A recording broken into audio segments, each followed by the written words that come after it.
अस्सलाम वालेकुम बच्चों। लास्ट क्लास में हमने मोनोसेक्राइड वाला टॉपिक कंप्लीट किया था। आज इंशाल्लाह हम लोग ओलिगोसेक्राइड की तरफ जाएंगे। तो मोनोसेक्राइड को हमने देखा था कि मोनोसेक्राइड सिंगल यूनिट्स होते हैं। सिंगल यूनिट के साथ साथ मोनोसेक्राइड जो होते हैं वो कभी भी और टूट नहीं सकते, मतलब इट इज नॉट डिविजिबल। वो और टूट नहीं सकते, हाइड्रोलाइज नहीं हो सकते थे क्योंकि वो था ही एक molecule. But if you talk about disaccharide या oligo, if you talk about oligosaccharide, बेटा ओलिगोसेक्राइड ऐसे मॉलिक्यूल्स होते हैं या ऐसे कार्बोहाइड्रेट मॉलिक्यूल्स होते हैं जिनमें 2 to 10 शुगर यूनिट्स हो। 2 से लेकर 10 तक शुगर यूनिट्स होने हम क्या कहेंगे? Oligosaccharide. Now carbohydrates made up of 2 to 10 monosaccharides is called as oligosaccharides। तो 2 से लेकर 10 के दरमियान जितने भी मोनोसेक्राइड मौजूद होंगे उसको हम क्या कहेंगे? ओलिगोसेक्राइड।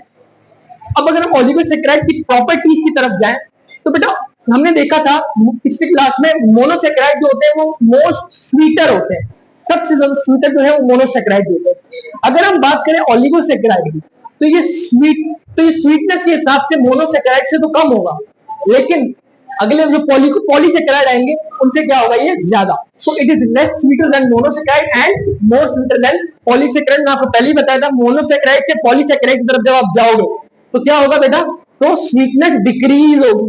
सबसे ज्यादा स्वीटनेस मोनोसेक्राइड की है, फिर ओलिगो की, उसके बाद फिर पॉलीसेक्राइड की, जो हमने अभी पढ़ा नहीं है, नेक्स्ट क्लास में पढ़ेंगे। Now it is less soluble than monosaccharide and more soluble than polysaccharide। Again जिस तरह हमने स्वीटर को देखा इसी तरह सोल्यूबिलिटी भी उसी चीज पर डिपेंड करेगी कि सबसे ज्यादा सोल्यूबिलिटी मोनोसेक्राइड की है, देन ओलिगोसेक्राइड के अंदर, उसके बाद पॉलीसेक्राइड की। नाउ अगर हम बात करें ओलिगोसेक्राइड में तो इसमें 2 और 10 के दरमियान जितने भी मोनोसेक्राइड यूनिट होंगे वो सारे किसमें आएंगे? ओलिगोसेक्राइड में आएंगे। सो जो सबसे कॉमन ओलिगोसेक्राइड होते हैं ना बेटा वो डाइसेक्राइड होते हैं। मतलब कॉमन फॉर्म ओलिगोसेक्राइड की डाइसेक्राइड की फॉर्म में पाई जाती है। 2 मोनोसेक्राइड यूनिट मिलकर क्या बनाएंगे? Disaccharide. The most common type is disaccharide इन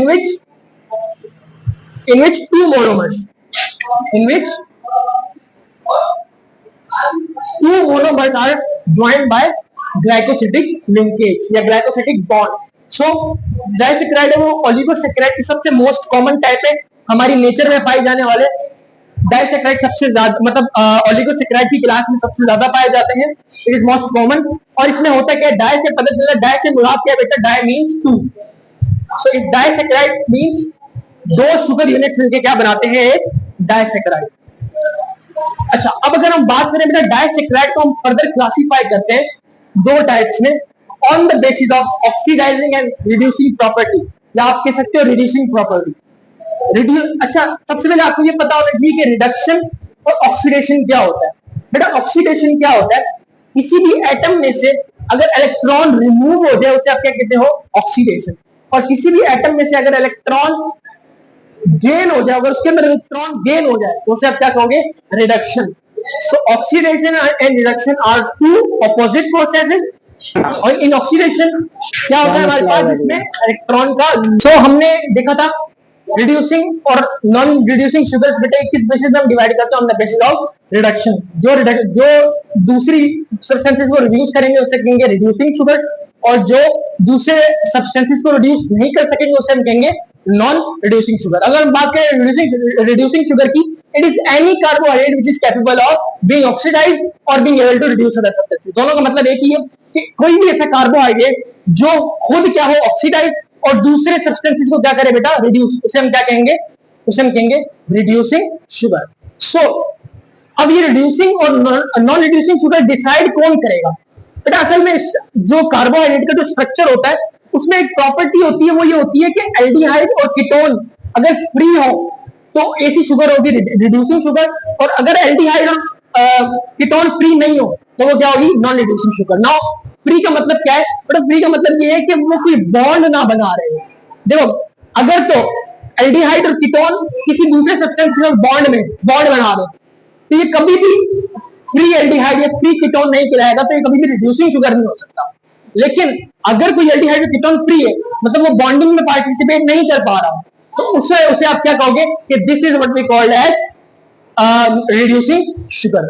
सो यहाँ पे अगर हम बात करें, they have a free aldehyde और कीटोन ग्रुप। इसकी एग्जांपल्स क्या है हमारे पास, माल्टोज एंड लैक्टोज। मतलब माल्टोज एंड लैक्टोज क्या है बेटा, ये हमारे पास रिड्यूसिंग शुगर।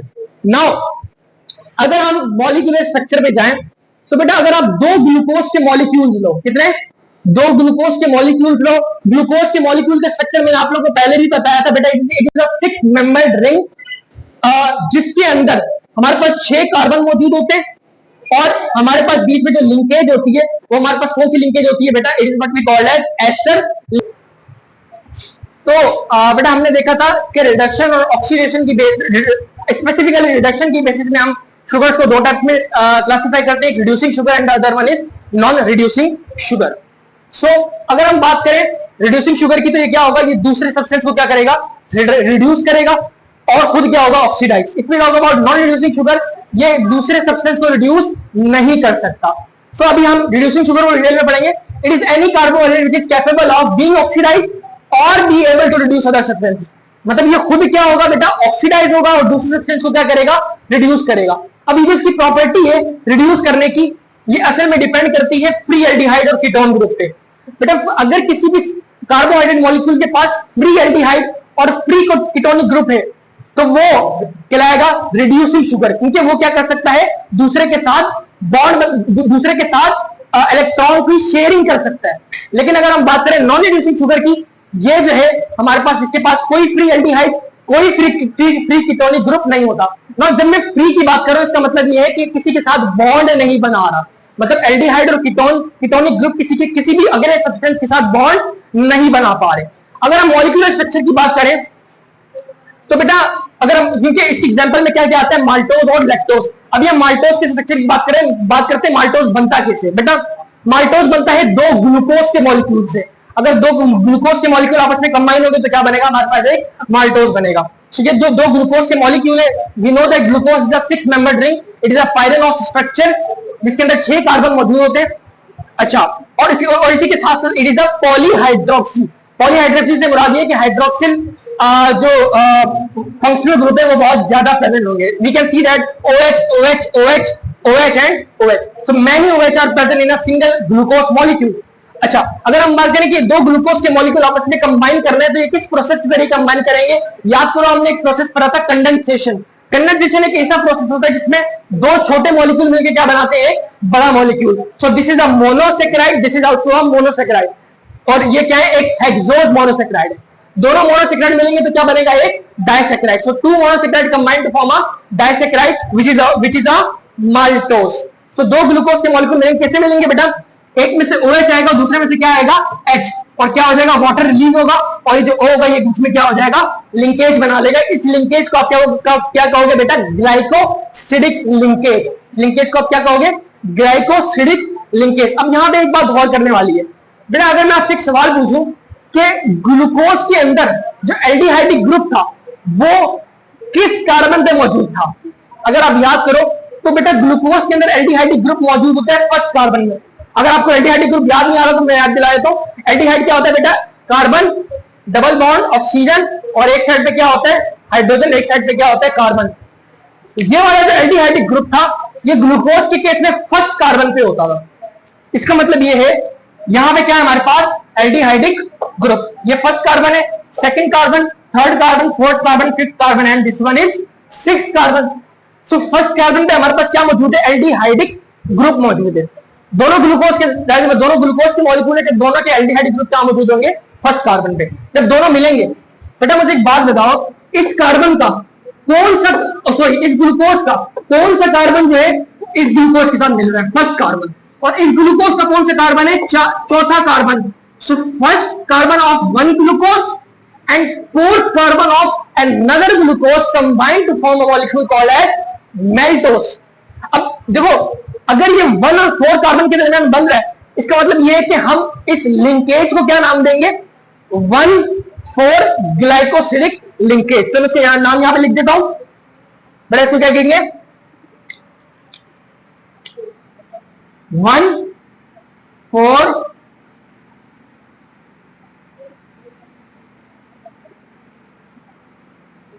ग्लाइकोसिडिक बॉन्ड और लिंकेज। सो मैंने इसको 1,4 क्यों कहा, क्योंकि एक ग्लूकोज का फर्स्ट कार्बन और दूसरे का फोर्थ कार्बन जो है वो आपस में मिलकर क्या हो रहा है, मेल्टोज बन रहा है। अब यहां पे हमने जो सवाल किया था कि असल में फ्री एल्डिहाइड और फ्री कीटोन किसी भी मॉलिक्यूल के पास होगा तो वो क्या होगा, रिड्यूसिंग शुगर। तो अगर ये हम रिड्यूसिंग शुगर पढ़ रहे हैं इसका मतलब माल्टोज भी क्या है, रिड्यूसिंग शुगर है। So this molecule is called as reducing sugar. अगर ये मॉलिक्यूल एक रिड्यूसिंग शुगर है तो इसके पास फ्री एल्डिहाइड और कीटोन है, हाँ है बेटा। कैसे, देखो इसका एल्डिहाइड तो यूटिलाइज हो गया बॉन्डिंग में, लेकिन फर्स्ट कार्बन पे इसके पास तो एल्डिहाइड मौजूद है, तो ये क्या है, ये किसी के साथ भी बॉन्ड नहीं बना रहा, it means it is free. So ये वाला ग्लूकोज है बेटा, इसका एल्डिहाइड ग्रुप क्या है, फ्री। इसी वजह से हम इस पूरे मॉलिक्यूल को हम क्या कहेंगे बेटा, it is what we call as reducing sugar. So maltose is a reducing sugar. इसी तरह से लैक्टोज जो है वो भी हमारे पास क्या होता है, रिड्यूसिंग शुगर, क्योंकि लैक्टोज में भी 1/4 ग्लाइकोसिडिक लिंकेज होती है। अगर एक का फर्स्ट कार्बन यूटिलाइज हो रहा है तो दूसरे का फर्स्ट कार्बन क्या हो जाएगा, स्पेयर हो जाएगा, वो बच जाएगा। तो वो हमारे पास क्या डिसाइड करेगा, वो डिसाइड करेगा reducing property of a carbohydrate. बेटा ये रिड्यूसिंग प्रॉपर्टी है किसी भी कार्बोहाइड्रेट की या डाइसैकेराइड की। अगर हम नॉन रिड्यूसिंग शुगर की बात करें तो नॉन रिड्यूसिंग शुगर एक ऐसी शुगर है जो दूसरे सब्सटेंस को रिड्यूस ना कर सके और जो खुद भी ऑक्सीडाइज ना हो सके। ऐसी बात है, अगर खुद ऑक्सीडाइज होगा तो दूसरे क्या करेगा, रिड्यूस करेगा। So it can not reduce other substances. क्यों नहीं रिड्यूस कर सकता, रीजन क्या है, क्योंकि इसके पास ना फ्री एल्डिहाइड है और ना फ्री कीटोन है। क्यों नहीं है बेटा, वो हम लोग इसकी बॉन्डिंग में देखेंगे। इसकी एग्जांपल सबसे पहले नोट कर लो, इसकी एग्जांपल क्या है, सक्रोज। पहले वाले की एग्जांपल क्या थी बेटा, maltose and lactose. So sucrose is also a disaccharide, मतलब ये कितने मोनोसैकेराइड से मिलकर बनेगा, 2 मोनोसैकेराइड से। अब इधर 2 मोनोसैकेराइड है, वो दोनों अलग अलग है, एक है ग्लूकोज और दूसरा क्या है, फ्रक्टोज। ग्लूकोज बेटा एक उसी तरह जो मैंने आप लोगों को पहले बताया था कि ग्लूकोज क्या है, हमारे पास 6 कार्बन रिंग है। इसी तरह से ये भी क्या है बेटा, एक 6 कार्बन मॉलिक्यूल है, but it is not a 6 carbon ring, it is a furanose ring. ये बात याद रखना बेटा, it is not a 6 carbon ring, it is not a 6 membered ring, it is a 5 membered ring. कैसे, 1 2 3 4 5, it is a 5 membered ring. But अगर हम glucose की बात करें तो कितने मेंबर्ड रिंग है, 1 2 3 4 5 6, मतलब ये मेंबर्स एक रिंग में कितने, 6। लेकिन अगर टोटल कार्बन दोनों के सेम है, fructose is also a hexose sugar, glucose is also a hexose sugar. अब जब ये दूसरे से कंबाइन होंगे तो बेटा क्या बनेगा, हमारे पास सक्रोज बनेगा। अब यहां पे कंबाइन किस तरह होगा बेटा, ये देखो फ्रक्टोज है उसका हमारे पास पहला कार्बन कौन सा है, दिस इज और फर्स्ट कार्बन, ये हमारे पास क्या है, second, this is third, fourth, fifth and six, ये 6 हो गए। अच्छा ग्लूकोज की अगर हम बात करें तो ग्लूकोज में पहला कार्बन कौन सा बेटा, ये क्या, देखो ये ऑक्सीजन ये है ना, मतलब मैंने इसको थोड़ा शिफ्ट कर दिया था, ये 1 2 3 4 5 एंड 6। सो दोनों 6 कार्बन मॉलिक्यूल है, it is a 6 membered ring but it is a 5 membered ring. अच्छा अब होगा कैसे, वही कंडेंसेशन वाला प्रोसेस बेटा, OH और H मिलकर आपस में H2O बनाएंगे, बीच में जो O होगा वो बीच में हमारे पास क्या बना देगा, ग्लाइकोसिडिक लिंकेज। क्योंकि कार्बोहाइड्रेट में एक ही टाइप की लिंकेज होती है, हम कहते हैं ग्लाइकोसिडिक लिंकेज। अब सवाल ये पैदा होता है कि यहाँ पे कौन सी ग्लाइकोसिडिक लिंकेज है बेटा, ग्लूकोज का कौन सा कार्बन बॉन्डिंग में पार्टिसिपेट कर रहा है, इट इज फर्स्ट कार्बन, और फ्रक्टोज का कौन सा कार्बन बॉन्डिंग में पार्टिसिपेट कर रहा है, सेकंड कार्बन। तो आप इस लिंकेज को क्या नाम दोगे, आप इस लिंकेज को नाम दोगे 1,2 ग्लाइकोसिडिक बॉन्ड। सो इस लिंकेज को क्या नाम दोगे, 1,2 ग्लाइकोसिडिक बॉन्ड और लिंकेज। अब सवाल ये पैदा होता है कि अगर ये नॉन रिड्यूसिंग शुगर है तो इसके पास एल्डिहाइड और कीटोन नहीं होना चाहिए फ्री फॉर्म में, मतलब बॉन्डिंग, ये मतलब ये दोनों आपस में क्या होना चाहिए, बॉन्डिंग बनाने होनी चाहिए। ग्लूकोज की अगर हम बात करें, ग्लूकोज के एल्डिहाइड ग्रुप हमेशा कहां प्रेजेंट होता है, फर्स्ट कार्बन में, आपको पहले ही बता चुका हूं। तो पहला कार्बन ग्लूकोज का बॉन्डिंग में पार्टिसिपेट कर रहा है, इसका मतलब ये है कि एल्डिहाइड तो फ्री नहीं है। सो ग्लूकोज की एल्डिहाइड फ्री नहीं है। अगर हम बात करें फ्रक्टोज की, बेटा फ्रक्टोज में एल्डिहाइड नहीं होता, फ्रक्टोज में कीटोन होता है, और कीटोन आपको पता होना चाहिए, कीटोन कभी भी फर्स्ट कार्बन पे हो ही नहीं सकता। क्यों नहीं हो सकता बेटा, ये इसका रीजन क्या है कि जो टर्मिनल कार्बन होता है उसके पास 2 हाइड्रोजन होने ही चाहिए। उनके जाहिर सी बात है अगर वो टर्मिनल कार्बन है तो उसके पास और ऊपर कोई कार्बन नहीं है बॉन्डिंग बनाने के लिए। मैं आप लोगों को इसका डायग्राम से समझाऊं तो बेटा ये ग्लूकोज में क्या होता है, ये कार्बन, ये हमारे पास एल्डिहाइड आ गया, देन कार्बन, 6 कार्बन आ गए। अच्छा एक साइड में ऐसी बात है OH, एक साइड में H, फर्स्ट 1 2 3 इसमें H आ जाएगा, this one is OH H। अब अच्छा अब अगर हम इसी बात करें तो ये क्या हो जाएगा OH H और H, तो इसमें कितने CH2 OH, ये ग्लूकोज का बेसिक स्ट्रक्चर है। लेकिन यहाँ पे क्या मौजूद था एल्डिहाइड, लेकिन कीटोन ग्रुप आपको पता होना चाहिए कीटोन के लिए शर्त होती है कीटोन में ऊपर तो कार्बोनिल ग्रुप होता है लेकिन एक साइड पे कार्बन होता है दूसरी साइड पे क्या होता है carbon. This is the difference बेटा, एक साइड पे कार्बन दूसरी साइड पे कार्बन, लेकिन यहाँ पे क्या है कार्बोनिल ग्रुप मेरा, this is our carbonyl group, एक साइड पे क्या है हाइड्रोजन, दूसरी साइड पे क्या है कार्बन, दिस इज एल्डिहाइड, ये एल्डिहाइड शब्द। तो कीटोन में क्या होता है कार्बोनिल ग्रुप के साथ एक साइड पे कार्बन दूसरी साइड पे भी carbon, so it can not be terminal, कभी भी टर्मिनल कार्बन नहीं हो सकता। क्यों? क्योंकि इसके ऊपर क्या कोई और कार्बन हो सकता है, टर्मिनल का मतलब ये कि वो आखिर में मौजूद है। तो अच्छा इसका मतलब ये कि कीटोन बीच में कहीं मौजूद होगा, कहां मौजूद होगा सेकंड कार्बन। अगर हम फ्रक्टोज की बात करें तो फ्रक्टोज का स्ट्रक्चर दूसरा होता है कि यहां पे हमारे पास आ जाता है कार्बोनिल ग्रुप आ जाता है।